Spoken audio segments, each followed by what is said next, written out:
ओम गणेशाय नमः। ओम नमः शिवाय। मैं निखिल ज्योतिष आचार्य आप सभी का मेरे चैनल पर पुनः स्वागत करता हूं। आशा करता हूं कि आप सभी स्वस्थ होंगे। महादेव की कृपा आप सभी पर सदैव बनी रहे। ये वीडियो तुला यानी कि लिब्रा के लिए बहुत विशेष है, क्योंकि वीडियो है जुलाई 2025 के मासिक राशिफल के बारे में। कैसा रहेगा जुलाई का महीना तुला के लिए। जो मेरा मासिक राशिफल होता है वो जीवन की प्रमुख और मुख्य चीज़ों पर आधारित होता है, जैसे कि सामान्य विश्लेषण, career, business, income, investment, love life, married life, students और सेहत। और इसके साथ ही वीडियो के अंत में कुछ विशेष उपाय भी बताता हूं, जिसके करने से महीने की सकारात्मकता में वृद्धि होती है। यदि आपकी लग्न राशि या चंद्र राशि तुला है, दोनों ही गाइडेंस के लिए राशिफल को देख सकते हैं। जहां से आपको ज़्यादा सूट करता है, रिलेट करता है, वहां से इसको ऑब्जर्व कीजिए। व्यक्तिगत तौर पर मेरा मानना है लग्न से देखेंगे तो अच्छा। इनकेस नहीं पता है आपको अपनी लग्न राशि, तो आप अपनी चंद्र राशि से भी इसको ऑब्जर्व कर सकते हैं। तो शुरू करते हैं इस अत्यंत महत्वपूर्ण मासिक राशिफल का, जो कि है तुला के लिए सामान्य विश्लेषण के साथ। शुरू करेंगे सामान्य विश्लेषण के साथ। सबसे पहले लग्न भाव से ही शुरू करेंगे। लग्न पर किसका प्रभाव है? लग्न पर राहु का प्रभाव है, तो वहीं गुरु का प्रभाव है। गुरु की 5वीं, राहु की 9वीं दृष्टि है। गुरु 2 उपचय भावों के स्वामी हैं, तो ये आगे लेके जाते हैं, भाग्य स्थान में बैठे हैं। और ये भी समझना चाहिए कि ये गुरु अतिचारी होने वाले हैं, या ऑलमोस्ट उनकी स्पीड अब बढ़ ही रही है। धीरे धीरे करके वो अतिचारी अवस्था की तरफ ही जा रहे हैं। और राहु का प्रभाव भी है। अब ये देखिए, 2 उपचय भावों के स्वामी भाग्य स्थान में बैठे और लग्न को देख रहे हैं और राहु के साथ देख रहे हैं, यानी कि राहु का भी प्रभाव है। तो ये ये समय वृद्धि का है, ये महीना वृद्धि का है, ये महीना आगे बढ़ने का है। भाग्य का भरपूर साथ मिलेगा, जीवन को आगे बढ़ाने के भरपूर मौके मिलेंगे। तो तुला के लिए कहीं ना कहीं ये जो महीना है बहुत श्रेष्ठ रहने वाला है, आगे बढ़ने के बहुत मौके मिलेंगे। लेकिन हाँ, 2-3 ऐसी घटनाएं भी हैं जो थोड़ा सा आपको तंग कर सकती हैं। जून के अंत में शुक्र का गोचर हो चुका होगा, और उसको मैंने पिछले महीने में सम्मिलित नहीं किया था, तो वहीं से स्टार्ट करते हैं। लग्नेश यानी कि शुक्र अष्टम में आ जाएंगे। ये गुप्त धन के लिए, अचानक से धन की प्राप्ति के लिए, रिसर्च के लिए, साधनाओं के लिए बहुत अच्छा है। अष्टमेश है तो विपरीत राजयोग बना रहे हैं, तो एंसेस्ट्रल प्रॉपर्टी या प्रॉपर्टी, क्योंकि चतुर्थ से त्रिकोण है, और विदेश से संबंधित कार्यों में भी पूर्णता मिलती है। लेकिन लग्नेश का अष्टम में जाना, भले ही वो अपनी राशि के हैं, विपरीत राजयोग बना रहे हैं, सेहत के लिए अच्छा नहीं होता। और इसके साथ ही 6ठे भाव में बैठे शनि, जो ठीक है शुक्र के मित्र हैं, लेकिन 6ठे भाव में है, और ये अभी मंद हैं। 13 तारीख तक मंद रहेंगे, उसके बाद वक्री हो जाएंगे। इसीलिए ये महीने की शुरुआत ही कहीं ना कहीं थोड़ा सा सेहत में प्रॉब्लम्स आ सकती हैं। ऑलरेडी कोई क्रॉनिक डिजीज चल रही है, वो तंग करेगी, कोई नया रूप आ सकता है, और पेट के रोग तो बहुत तंग करने वाले हैं, स्किन डिसऑर्डर्स बहुत रहने वाले हैं। तो तबीयत का बहुत ध्यान देना है। वैसे तो शनि शुक्र मित्र है जैसे मैंने कहा, लेकिन लग्नेश अष्टम में 6ठे भाव से बैठे शुक्र की दृष्टि, जो खुद मंद हो रहे हैं और वक्री होने वाले हैं, इसलिए हेल्थ इश्यूज आएंगे। और क्योंकि एक मंद ग्रह शनि, जो साथ में आपका योग कारक ग्रह भी है, वो मंद हो रहा है और वक्री हो जाएगा, यानी कि एक स्लो डाउन ओवरऑल देखने को मिलेगा। आप देखेंगे इस महीने चीज़ें एक स्लो पेस पे ही आपको होती हुई दिखेंगी, तो उसके लिए भी अपने आप को प्रिपेयर रखिएगा। पहला जो परिवर्तन होगा इस महीने का, कोई राशि परिवर्तन नहीं है, वो शनि का वक्री होना ही है। 13 तारीख को शनि वक्री हो जाएंगे। 6ठे घर का वक्री ग्रह, वो भी शनि, बहुत स्ट्रांग होता है। वक्री ग्रह अपने आप में बहुत बली हो जाता है, लेकिन अगर कोई ग्रह 6ठे भाव में बली होता है, 3रे भाव में बली होता है, 11वें भाव में बली होता है, बहुत हद तक अष्टम में मैं नहीं कहूँगा, लेकिन क्योंकि वहाँ पे बहुत अनिश्चितताएं आती है, लेकिन 10वें भाव का भी वक्री ग्रह कभी कभी चीज़ों को बदलने का बहुत मौका देता है। ये लीगल कार्यों के लिए प्रॉब्लम्स जो आ रही थी करियर में, जीवन में स्ट्रगल्स जो आ रहे थे, उन पर काबू पाने के लिए बहुत अच्छा है। लेकिन जैसा मैंने कहा, कोई भी ग्रह अगर वक्री होता है तो उसकी चाल बदल गई है। मंद था पहले, उल्टा चल रहा था, तो मंदता तो रहेगी। ऊपर से शनि, जो खुद उनको मंद ही कहा जाता है, शनि का एक नाम है मंद। तो योग कारक ग्रह का वक्री होना, यानी कि, और लग्नेश को भी देखना ऑलमोस्ट पूरे महीने, यानी कि चीज़ें फिर से कहूँगा एक स्लो पेस पे चलेगी। तो आपको क्या करना है, आपको प्री प्लान्ड रहना है। आपको हर कार्य को पहले ही संपन्न कर लेना है या प्रिपरेशन कर लेनी है। अगर वेट करते रहे, ठीक है कल है तो कल ही स्टार्ट करेंगे, कार्य अटकेंगे और फिर आपको प्रॉब्लम्स होंगी। क्योंकि जब मंदता आ रही है चीज़ों में, स्पीड में, और आप ऑलरेडी डिले करेंगे तो फिर चीज़ें आपके लिए प्रॉब्लमेटिक होंगी। पहला जो गोचर होगा इस महीने का वो सूर्य का होगा, और सूर्य दशम भाव में चले जाएंगे। बहुत अच्छा है, दिग्बलीय अवस्था के हैं, 11वें घर के स्वामी 10वें घर में। ये लाभ प्राप्ति का योग है, कार्यों में पूर्णता का योग है, कार्यों में सफलता का योग है, बहुत श्रेष्ठ है। इसके साथ ही देखा जाए तो वो आपके लाभेश जब 10वें घर में आते हैं पैसा भी बढ़ता है, और क्योंकि लाभ स्थान जो है वो प्रॉपर्टी का है, ऑलरेडी मंगल बैठे हैं और यहाँ से उसके स्वामी चौथे घर को देख रहे हैं, तो इवन प्रॉपर्टी संबंधित भी कुछ जो कार्य अटक रहे थे वो भी पूर्ण हो सकते हैं। दिक्कत परेशानी ये है कि बुध जो 10वें घर में बैठे हैं, ये बुध आदित्य योग भी बन गया, लेकिन ये 18 तारीख को वक्री हो जाएंगे। अब बुध क्या है, आपके 12वें घर के स्वामी है और नवम भाव के स्वामी है। ये भी लॉसेस दिखाता है, ये लग्न से 12वां, तो ये 10वें से 12वें के स्वामी है। ठीक है, तो अगर बहुत अच्छा समय चल रहा है तो कार्य क्षेत्र में परिवर्तन का योग बन जाता है, यानी कि जॉब चेंज का योग बन जाता है। लेकिन अगर समय बहुत खराब है, कुछ लोगों का महीने का मध्य भाग जॉब जाने का भी योग बनेगा। ये सब उन्हीं के लिए है जिनका बहुत बुरा समय चल रहा है, दशा खराब है, बुध की ही चल रही है। अगर कुंडली में बहुत पीड़ित शनि है, अस्त हैं, वक्री हैं, कुंडली में शुक्र बहुत खराब है आपके, तो इन लोगों की स्पेशली जॉब जाने के योग थोड़े से बन जाते हैं, तो केयरफुल रहिएगा। बुध वक्री हो रहे हैं तो वो आपके भाग्य स्थान के स्वामी भी हैं, तो जब भाग्य स्थान का स्वामी भी वक्री होता है ना, तो भाग्य का भी साथ थोड़ा सा कम मिलता है, तो थोड़ा केयरफुल रहने की आवश्यकता है। क्योंकि कर्म भाव में शनि ऑलरेडी वक्री हो चुके हैं, जो अर्थ त्रिकोण में ही है, और वो मैंने कहा योग कारक है, और उनका त्रिकोणीय संबंध बुध से बन रहा है। तो जब 18 तारीख को बुध वक्री होंगे तो ये कार्य जो अटक रहे थे उसमें और भी बढ़ावा होगा, यानी कि कार्य और मंद होंगे। इसलिए इस महीने टाइम मैनेजमेंट सबसे इंपॉर्टेंट चीज़ आपके लिए रहने वाली है। इसके बाद 2 गोचर और होंगे, शुक्र का और मंगल का। शुक्र आ जाएंगे नवम भाव में, यहाँ से थोड़ा सा ना स्थिरता, थोड़ा सा शुभता आना शुरू हो जाएगी, क्योंकि नवम भाव के जो शुक्र हैं वो एक तो लग्नेश हैं, अष्टम से निकल गए, बहुत अच्छा है, और भाग्य स्थान में जाकर बैठ गए और गुरु शुक्र की जोड़ी बन गई। ठीक है, आपस में दोनों की नहीं बनती, लेकिन दो सबसे नैसर्गिक शुभ ग्रह, जिसमें से एक लग्नेश है शुक्र, 2 उपचे भावों के स्वामी और नवम भाव में, तो जो मंदता आ रही थी वो दूर होगी, जो भाग्य का साथ थोड़ा कम मिल रहा था, क्योंकि लग्नेश ही भाग्य स्थान में आकर बैठ गए और भाग्य के कारक के साथ आकर बैठ गए, जो अतिचारी अवस्था में है, स्पीड बढ़ रही है इनकी। तो ये बहुत अच्छा एक योग आपका बन रहा है, इसका लाभ उठाइएगा। इस तारीख के बाद, यानी कि मान के चलिए 13 से 26 तारीख का समय असहज रहेगा, थोड़ा सा नेगेटिव रहेगा, उसके बाद चीज़ें बहुत बदल जाएंगी। महीने के अंत में मंगल का भी गोचर होगा, और मंगल आपके 12वें घर में आकर विराजमान हो जाएंगे। अब मंगल दूसरे घर के स्वामी हैं और 7वें घर के स्वामी हैं।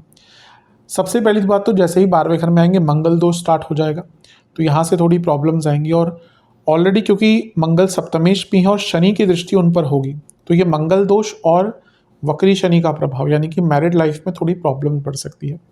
लेकिन दूसरे घर के स्वामी का 12वें घर में जाना, विदेश से पैसा, इनकम के सोर्सेस में बदलाव, और सप्तमेश का अपने से छठे में जाना, यानी कि बिजनेस में कुछ रुकावटें आ रही थी उनको दूर करना। लेकिन मंगल दोष स्टार्ट हो जाएगा, तो इसलिए जैसे मैंने कहा मैरिड लाइफ पर थोड़ा बुरा प्रभाव पड़ सकता है। तो मोटे मोटे तौर पर देखा जाए कोई आउटराइटली बहुत बुरा महीना नहीं दिख रहा है, लेकिन हाँ सेंसिटिव महीना अवश्य दिख रहा है। तो जितना सरल रखेंगे, टाइम मैनेजमेंट फिर से कहूँगा ध्यान देंगे उस पर, काफ़ी अच्छा रहेगा। विशेष प्रेडिक्शंस, अपने ऊपर विश्वास अनिवार्य रहेगा, बहुत अनिवार्य रहेगा। कहीं ना कहीं अपने जीवन में एम, ऑब्जेक्टिव देखिए, ढूंढिए कि क्या चीज़ें हैं जो आपको करनी हैं, जिस पे आपको फोकस करना है। थोड़ा सा डर भी रहेगा इस महीने, लेकिन उसके कारण अपने कार्यों को अटकाना नहीं है। रिकॉग्निशन भी इस महीने मिलती दिख रही है, पर्सनल लाइफ, प्रोफेशनल लाइफ में।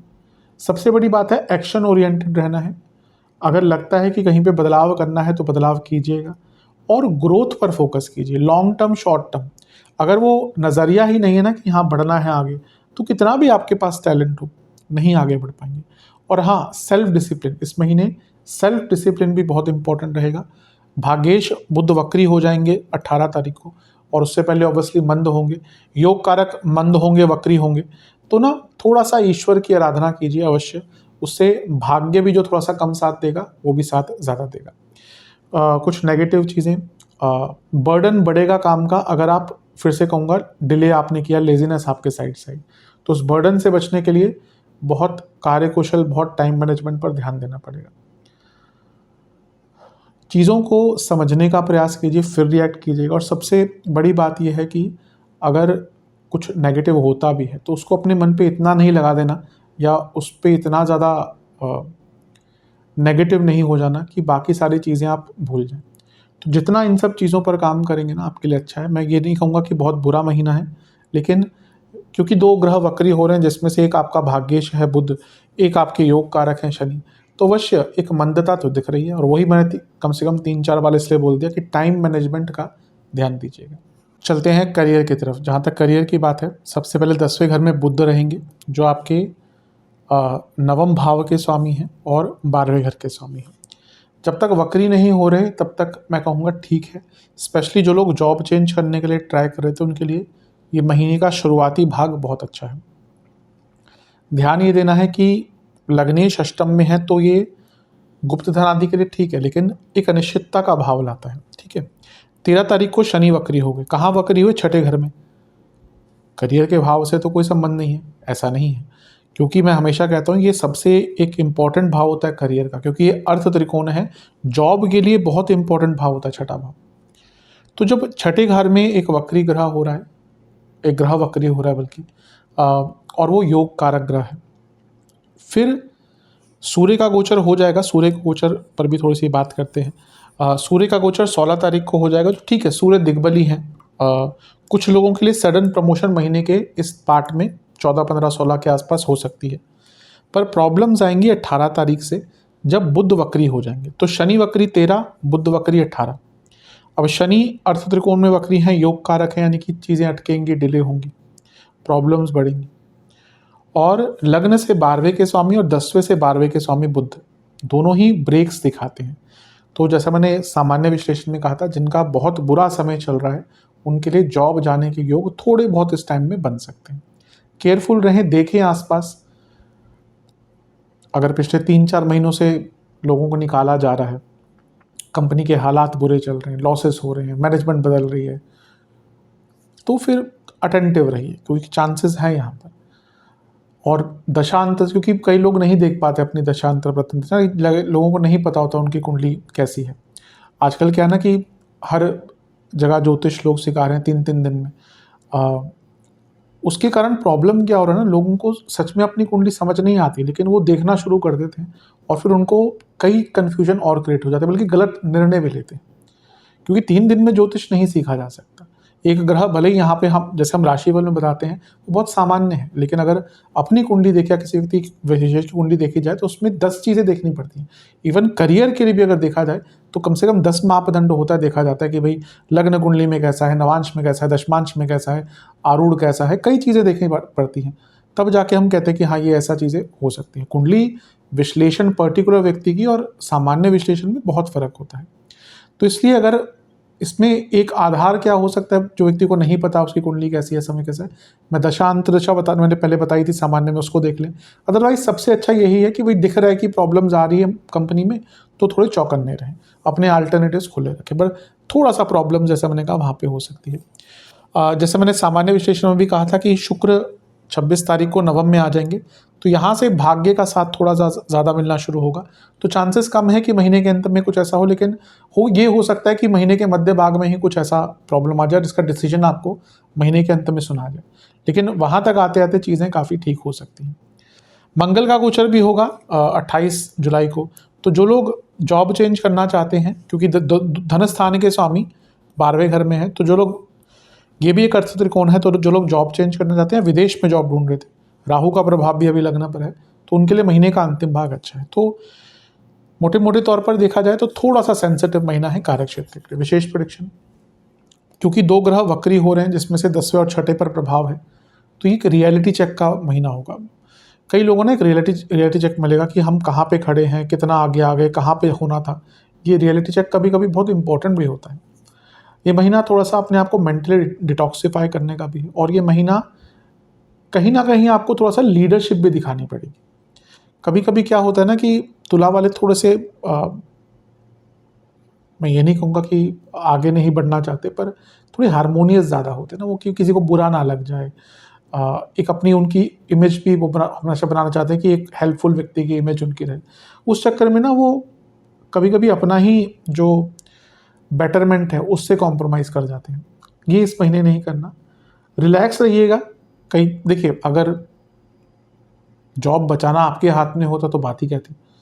लेट्स से या कोई प्रॉब्लम भी आनी, तो आप क्या कर सकते हैं, आप रिलैक्स रहिए, अपने अल्टरनेटिव्स ढूँढिए, अपने कामों पर फोकस कीजिए, लेकिन आपको रिलैक्स रहने की आवश्यकता है। सबसे इम्पोर्टेंट चीज़ है कि टेंशन वाला कई बार ऐसे मौके आएँगे इस महीने जब बहुत टेंशन होगी, क्योंकि छठे घर में शनि वक्री हो रहे हैं, परिस्थितियाँ कार्यक्षेत्र में थोड़ी-सी टॉक्सिक हो सकती हैं। पर जितना रिलैक्स रहेंगे, डे बाय डे चलेंगे। अब होगा क्या, आप लोग क्या करेंगे ना कि जिनको प्रॉब्लम्स दिख रही हैं, कल क्या होने वाला है, अगले हफ्ते तेरी मीटिंग है, अगले हफ्ते वो आ रहा है, कहीं मेरी नौकरी ना चली जाए। तो डे बाय डे इस टाइम पे ना क्या होता है, एक-एक दिन को लेकर चलें समय अनुसार, तो थोड़ी-सी निश्चितता रहती है। अगर यही सोचना शुरू कर दिया अगले हफ्ते क्या होने वाला है, ये हो जाएगा, वो हो जाएगा, तो बहुत अनिश्चितता आ जाएगी। हम्बल रहिएगा, किसी से लड़ाई झगड़ा करने की कोई आवश्यकता नहीं। इन सब चीज़ों पर अगर आपने फोकस किया तो अवश्य थोड़ा-सा ठीक रहेगा। बिज़नेस, व्यापार की तरफ चलते हैं। जहाँ तक बिज़नेस की बात है, ठीक-ठाक है महीना। हाँ, जैसे मैंने शुरू में कहा था, फिर से दोहराऊँगा कि शनि वक्री हो रहे हैं, तो वो आपके योग कारक ग्रह हैं, 13 तारीख को वक्री हो जाएँगे, तो मंदता हर चीज़ में रहेगी। अगर लग्नेश, भाग्येश, योग कारक, कर्मेश ये वक्री होते हैं, तो अधिकतम हर चीज़ पर उसका इम्पैक्ट होता है। और आपके लिए तो योग कारक और आपके भाग्येश दोनों ही वक्री हो रहे हैं, और वो 10वें घर में हो रहे हैं, तो मंदता तो रहेगी। मैंने कहा ना, लग्नेश, नवमेश,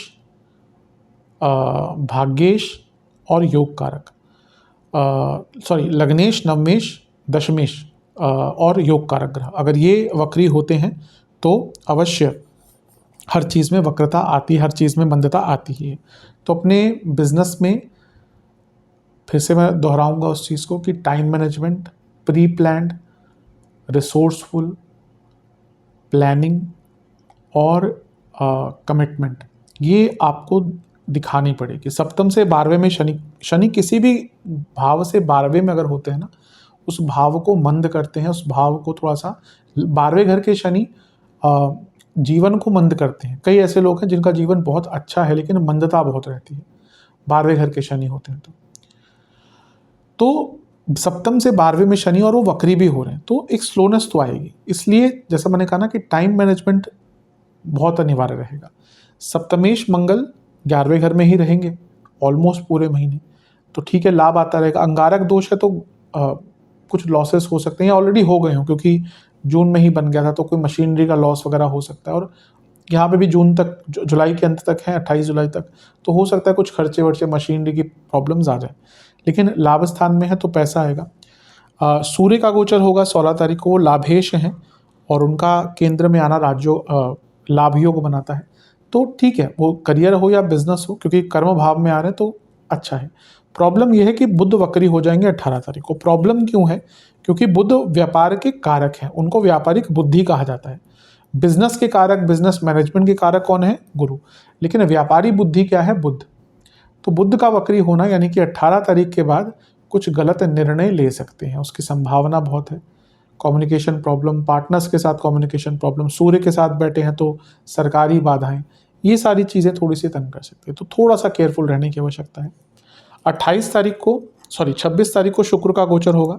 सप्तम से तीसरे में दो शुभ ग्रह आकर बैठ गए, और नैसर्गिक शुभ ग्रह यानी कि जो मंदता है उसको कंट्रोल करेंगे, शुभता बढ़ेगी जीवन में, भाग्य का साथ मिलेगा। और 28 तारीख को मंगल का भी गोचर हो जाएगा, सप्तमेश है, 12वें घर में चले गए, यहाँ से वो खुद अपने भाव को देखेंगे, यानी कि उनकी 8वीं दृष्टि कहाँ पे रहेगी? सप्तम भाव पर। तो बदलाव लाने का मौका, आगे बढ़ने का मौका, हाँ लॉसेस हो सकते हैं। सप्तमेश 12वें घर में जा रहे हैं, वक्री शनि भी उनको देख रहे हैं, कुछ लॉसेस, कुछ अचानक से खर्चे आ सकते हैं, लेकिन जो मंदता शनि वक्री शनि के कारण आई थी उस पर कंट्रोल बहुत हद तक मंगल ला देंगे। तो ओवरऑल देखा जाए ठीक है महीना, लेकिन जो मैंने कहा शुरू में उसका ध्यान दीजिएगा। विशेष प्रेडिक्शन, ट्रस्ट अपने ऊपर बढ़ाना पड़ेगा, ज़्यादा ओवर थिंकिंग मत कीजिएगा। अवेयरनेस बढ़ाइए। अभी लग रहा है कि बिजनेस अवेयरनेस आपके अंदर थोड़ी सी कम है। भाग्य का भरपूर साथ मिलेगा, स्पेशली महीने के अंत की तरफ। ग्रोथ का महीना है। मैं फिर से कहूँगा, मे भी चीज़ें बहुत स्मूथ ना रहे, लेकिन फिर भी ग्रोथ की अपॉर्चुनिटीज़ आएंगी, स्ट्रेंथ प्राप्त होगी। अपने संबंधों पर काम कीजिएगा, वो पार्टनर से हो, सप्लायर से हो, परचेजर से हो, क्लाइंट से हो, क्योंकि संबंध बिगड़ेंगे, कनेक्शंस खराब हो सकते हैं। ये हो सकता है इस महीने, क्योंकि वक्री ग्रहों का प्रभाव है, कि लेट्स से कि कोई बहुत पुराना काम आपका ना अटक रहा था, या फिर कोई मौका हाथ से निकल गया था, कोई नुकसान हो गया था, तो उस नुकसान की भरपाई हो सकती है। कोई मौका जो हाथ से निकल गया था वापस आ सकता है, तो ये एक अच्छी चीज़ है। अदरवाइज देखा जाए ये महीना ठीक है, लेकिन स्लोनेस तो आपको कई जगह पर देखने को मिलेंगी। चलते हैं इनकम, इन्वेस्टमेंट और एक्सपेंसेस की तरफ। जहाँ तक इनकम की बात है, थोड़ी मंदता रहेगी, ये मान के चलिए, लेकिन ये नहीं है कि पैसा कमाने के लिए कोई बुरा महीना है। लाभेश की स्थिति पहले भी अच्छी रहेगी 16 तारीख तक, फिर भी उसके बाद भी अच्छी रहेगी। धनेश भी 28 तारीख तक लाभ स्थान में रहेंगे। तो हाँ, क्योंकि वक्र ग्रहों का प्रभाव आ रहा है तो मंदता आएगी, लेकिन पैसा कमाने के लिए बुरा महीना नहीं है। इन्वेस्टमेंट की बात करें, शुरुआती 10 दिन अच्छे हैं, बीच के 10 दिन अच्छे नहीं हैं, अंतिम 10 दिन थोड़ा स्लो डाउन रहेगा। हड़बड़ी में कोई इन्वेस्टमेंट मत कीजिएगा। खर्चे थोड़े से रहेंगे, स्पेशली क्योंकि देखिए 12वें घर पर एक वक्री ग्रह का प्रभाव है। 13 को वक्री होंगे, उससे पहले मंद होंगे, लेकिन 12वें घर के स्वामी खुद वक्री हो रहे हैं बुध। तो महीने के मध्य भाग में ना अचानक से बहुत सारे खर्चे आने शुरू होंगे, जिनके लिए आप खुद तैयार नहीं होंगे। लीगल प्रॉब्लम्स, दवाइयाँ, हॉस्पिटल्स की प्रॉब्लम्स, छोटी मोटी मेंटेनेंस के काम, ये बहुत अटकेंगे आपके। गाड़ी खराब होने का, या वाहन जो भी आपके पास है, कोई इलेक्ट्रिकल इक्विपमेंट खराब होने का योग बहुत ज़्यादा है आपका। ऐसा लग रहा है बहुत परिवर्तन, एक गोइंग थ्रू अ ट्रांसफॉर्मेशन है अभी आप, तो उसके कारण बहुत बदलाव करने पड़ेंगे। धार्मिक चीज़ों पर कुछ खर्चे होते हुए दिख रहे हैं। कपड़ों पर बहुत खर्चे होंगे, ग्रॉसरीज पर अत्यधिक खर्चा होगा इस महीने। और ऐसा भी लग रहा है कि मे बी डोनेशंस वगैरह भी इस महीने आप थोड़ा सा करेंगे काफ़ी, तो उस पर भी खर्चा तो ज़्यादा होगा ही। तो थोड़े से ज़्यादा खर्चे हैं। मैं ये कहूँगा कि जितने अनावश्यक खर्चे हैं ना, अगर आपकी इनकम लिमिटेड है, उन्हीं के लिए होइए। बाकी जिसके पास तो खुला पैसा कुछ भी करे, लेकिन अगर लिमिटेड इनकम है तो अनावश्यक खर्चों को इस महीने थोड़ा अवॉइड कीजिएगा। चलते हैं लव एंड रिलेशनशिप की तरफ। जहाँ तक लव एंड रिलेशनशिप की बात है, नो कॉन्टैक्ट सिचुएशन, बातचीत बंद हो चुकी थी, चांसेस नहीं है। थोड़ी ना हड़बड़ाहट में रहेंगे आप, और बहुत डेस्परेट से हो जाएंगे। नहीं बातचीत हो रही, और नहीं अगर सामने वाले व्यक्ति करना चाहते तो कोई बात नहीं, वेट कर लीजिए। इस महीने कुछ भी हड़बड़ाहट में मत कीजिएगा, वो नेगेटिव होगा। नए रिलेशनशिप के भी चांसेस बहुत ज़्यादा नहीं है। महीने के मध्य भाग के आसपास थोड़े चांसेस हैं, पर मैं ये कहूँगा कि अगर दिख रहा है कि अभी वो सिग्नल्स नहीं आ रहे, या फिर नहीं लग रहा कि चीज़ें आगे बढ़ सकती हैं, तो अवॉइड कीजिएगा। एट दिस मोमेंट अभी अवॉइड कीजिएगा। बातचीत आगे बढ़ाइए, better communication, better trust build up कीजिए। जो लोग रिलेशनशिप में हैं, प्रॉब्लमेटिक महीना है ही, ऑलरेडी थोड़ी सी परेशानी चल रही होगी। कारक शुक्र पूरे महीने ऑलमोस्ट अष्टम भाव में रहेंगे, जो अनिश्चितता दिखाता है। पंचमेश मंद होंगे, 13 तारीख को वक्री हो जाएंगे, यहाँ से प्रॉब्लम्स। ऑलरेडी अंगारक दोष का प्रभाव पंचम पर है, या फिर कहिए मंगल जो अंगारक दोष युक्त है वो पंचम को देखेंगे ऑलमोस्ट पूरा महीना, और वो पंचमेश को भी देखेंगे, यानी कि शनि को। तो इसीलिए ये महीना बहुत लड़ाई झगड़े वाला होगा, काफ़ी अनिश्चितता वाला होगा, और शनि वक्री होंगे तो कन्फ्यूजन क्रिएट होगी। सूर्य का गोचर 16 तारीख को होगा। पंचम से छठे में सूर्य थोड़ा सा मतभेद करवाते हैं, लेकिन 18 तारीख को बुध का वक्री होना, जो पंचम से पंचम के स्वामी है, यह इंडिकेट करता है कि वैचारिक मतभेद बहुत बढ़ेंगे। थोड़ी सी स्थिरता आएगी महीने के अंत में जब शुक्र का गोचर होगा, क्योंकि पंचम से पंचम में शुक्र आ जाएंगे, जो लग्नेश भी हैं, और ये जो गुरु हैं जो शुक्र के प्रभाव में होंगे, वो फिर पंचम को देखना शुरू कर देंगे। कारक अष्टम से निकल गए शुक्र, तो महीने का अंतिम भाग थोड़ा सा ठीक रहेगा। मंगल का भी जो गोचर 28 तारीख को होगा, वो पंचमेश यानी कि शनि को तो देखेंगे, लेकिन उनका प्रभाव पंचम पर से हट गया। यहाँ पे दृष्टि थी ना, जब यहाँ पे थी तो वो हट गया, तो एटलीस्ट 50% थोड़ा सा रिलीफ मिलेगा। लेकिन महीने का मध्य भाग या शुरू भी थोड़ा सा बहुत अच्छा नहीं रहेगा, अंत तक आते आते ही थोड़ी सी स्थिरता रहेगी। विशेष प्रेडिक्शन, एक्सेप्टेंस बहुत इंपॉर्टेंट है कि भाई रिलेशनशिप में प्रॉब्लम है, एक दिक्कत है, या मुझ में प्रॉब्लम है, सामने वाले व्यक्ति में थोड़ी सी परेशानी है, और कभी कभी क्या होता है ना कि एक्सेप्ट कर लेना कि हाँ भाई ऐसे ही है, कोई भी व्यक्ति देखिए आपको परफेक्ट नहीं मिल सकता, कौन परफेक्ट हो सकता है? तो समय के साथ लोग बदलते हैं, परिस्थितियाँ बदलती हैं, तो एक्सेप्टेंस, अगर रिलेशनशिप को अच्छा करना है ना, तो एक्सेप्टेंस बहुत इंपॉर्टेंट होती है। पुरानी बातों को क्लियर कीजिए, एक होपफुलनेस रखिए रिलेशनशिप में कि हाँ, अच्छा होगा, अच्छा होगा। कई बार ये भावना ही अगर हट जाती है ना कि वो जो अच्छा होने ही नहीं वाला, तो रिलेशनशिप अपने अंत की तरफ ही जाएगा। थोड़ा क्रिएटिव रहिए, कॉन्फिडेंस दिखाइए अपने पार्टनर में, अपने रिलेशनशिप में, शांत स्वभाव रखिए अपना, कम्युनिकेशन बेटर करते रहिए। एक एडवेंचरस लाइफ रखिए ना, कि लेट्स से कि अचानक से कहीं घूमने चले गए, अचानक से डिनर पे चले गए, वो एक फ्रेशनेस क्रिएट करता है, रिटेन करता है रिलेशनशिप में। तो ऐसा कोई बहुत बुरा महीना नहीं दिख रहा, लेकिन प्रॉब्लमेटिक है, इसलिए थोड़ा सा ध्यान रखिएगा। हाँ, जिनकी रिलेशनशिप में बहुत प्रॉब्लम चल रही है, क्योंकि पंचमेश वक्री हो रहे हैं, तो 13 तारीख के आसपास जो 10-12 दिन है उसके बाद के, यहाँ पे ब्रेकअप्स हो सकते हैं, तो थोड़ा केयरफुल रहेंगे तो अच्छा है। ये टाइम निकाल लें तो शायद आगे चलकर चीज़ें बच जाएँ। चलते हैं वैवाहिक जीवन की तरफ। जहाँ तक वैवाहिक जीवन की बात है, ठीक ठाक है महीना, बहुत अच्छा नहीं कहूँगा। सप्तमेश मंगल अंगारक दोष युक्त, बहुत अच्छा नहीं होता। सप्तम से 12वें में शनि का वक्री होना 13 तारीख को, यानी कि कन्फ्यूजन, बात करने का मन कम करेगा। कारक ऑलमोस्ट पूरे महीने अष्टम में है, जो अनिश्चितता, डिसबिलीफ, ट्रस्ट इश्यूज लाते हैं। तो प्रथम दृष्टया ही चीज़ें कोई बहुत अच्छी नहीं दिख रही। अब अगर गोचर की स्थिति पे अगर हम आते हैं, तो पहला गोचर किसका होगा? सूर्य का। वो आपके 10वें घर में आएंगे। ये कहीं ना कहीं ईगो क्लैशेस, इन लॉस की प्रॉब्लम, वर्क लाइफ बैलेंस में खराबी, जिसका प्रभाव मैरिड लाइफ पर पड़ेगा। घर में पैसों को लेकर बहुत कहासुनी होगी, कॉम्प्लेक्स इश्यूज बहुत आएंगे। जैसा मैंने कहा, योग कारक भी वक्री हो रहे हैं, तो एक ना आप देखेंगे कि प्रॉब्लम्स हैं, लेकिन उसको दोनों का ही ना सॉल्व करने का मन ही करेगा। यही बोलेंगे ठीक है, भाड़ में जाओ, जैसे हो वैसे ही रहो। ये जब आ जाता है ना भावना, तो चीज़ें खराब और होना शुरू हो जाती है, क्योंकि फिर दोनों ही साइड से वो एफर्ट्स ही नहीं होंगे चीज़ों को ठीक करने का। इसके बाद गोचर उसका 18 तारीख को बुध भी वक्री हो जाएंगे, जो कम्युनिकेशन प्रॉब्लम बढ़ाएंगे। थोड़ा सा शुभता, जैसे मैं हर बार हर चीज़ में ही कहता रहा हूँ, शुक्र क्योंकि लग्नेश है, नवम में आ जाएंगे, तो 26 तारीख के बाद थोड़ी शुभता आएगी। लेकिन मंगल महाराज विल हैव अदर प्लान्स, उनके प्लान्स ये होंगे, क्योंकि वो 12वें घर में चले जाएंगे, तो ये बन गया मंगल दोष। अब वो मंगल दोष बना रहे हैं और यहाँ से सप्तम को भी देख रहे हैं, तो 26 तारीख के बाद जब शुक्र का गोचर होगा ना, लगेगा चलो चीज़ें थोड़ी ठीक हो रही हैं। लेकिन 28 तारीख को जाते जाते महीने में मंगल अचानक से कोई प्रॉब्लम क्रिएट कर सकते हैं। इसलिए ये महीना बहुत इजी तो नहीं दिख रहा, बिल्कुल भी नहीं दिख रहा। विशेष प्रेडिक्शंस, बहुत ट्रस्ट इश्यूज रहेंगे, वक्री ग्रह हो रहे हैं 2, तो ना कभी कभी ये आत्ममंथन का भी मौका देते हैं, समझने का कि भाई क्या दिक्कत है, मेरे में है, सामने वाले में है, या एज ए कॉम्बिनेशन हम में है।